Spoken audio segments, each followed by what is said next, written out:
Hey, it's Michael Saul with the Stock Market Trading Watch List for Monday, August 1st, 2011. I'm just going to go through a couple of stocks because we have the big gap up that's expected after this debt ceiling deal. So I'll try to go a little bit deeper on Tuesday, but for Monday, I have a couple of stocks that I want to watch. I have no idea how they're going to react to this big gap up, what this big gap up is going to lead to. The first one's Kpasa. So this is a pullback to the 200 and the 20 EMA here. So there's a nice low volume pullback and still above all the moving averages, but the 10-day moving average. So I want to see if this one resumes. Had this nice impulse to the upside and now a pause. And then Halliburton is the second one, down to the 20 EMA.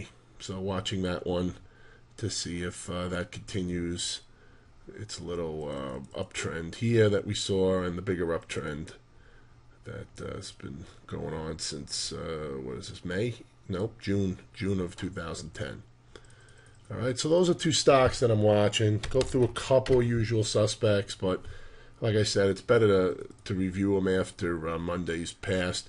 See Research in Motion with a new low tagged 25, held 25 on the close for last week. Below that, looking at 2378 now. 2378 if it were to continue. If it gets the bounce, watch the moving averages. Goldman, holding up okay. Sitting there on three moving averages coming together. Google. All right, I would have said before this big gap, and who knows if this gap really happens or it retraces, whatever it does, but this looked like after this rejection on Friday, I was watching this one to see if this would finally get a push down, maybe start to trade into that gap.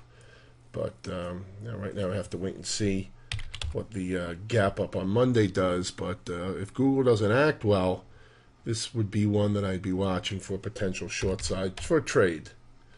Okay, here's Apple.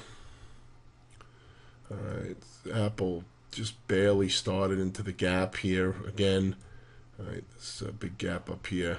So the gap fill's still a target if some weakness can follow through, 378.65. And by then, who knows, maybe the 20 EMA will catch up and there'll be double support and could offer a buying opportunity there. GLD. Okay, still deciding what it wants to do. Still have that target up in the 160 area, 160.35.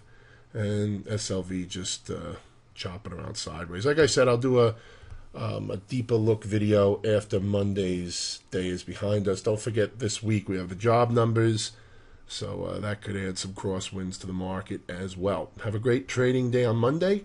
I'll talk to everybody again with the update for Tuesday.